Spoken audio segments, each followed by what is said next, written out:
Welcome to Sweet Life Beat Life. We hope this video helps. In this video, I will explain how to make chicken stock for chicken noodle soup. First, gather your ingredients.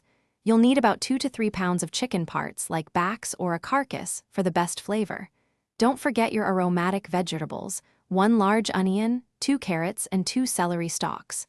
A few sprigs of fresh parsley and a bay leaf will also enhance the taste. Make sure you have a large pot ready. Now let's get cooking. Roughly chop your vegetables into 2-inch pieces. There's no need for perfection here. Place the chicken, vegetables, and herbs into a large stock pot. Pour in enough cold water to cover everything by about 1 inch, usually around 12 cups. Bring the pot to a boil, then immediately reduce the heat to a very gentle simmer. This slow cooking extracts maximum flavor. As your stock begins to simmer, you'll notice foam rising to the surface. Use a ladle or spoon to gently skim this off. It helps keep your stock clear.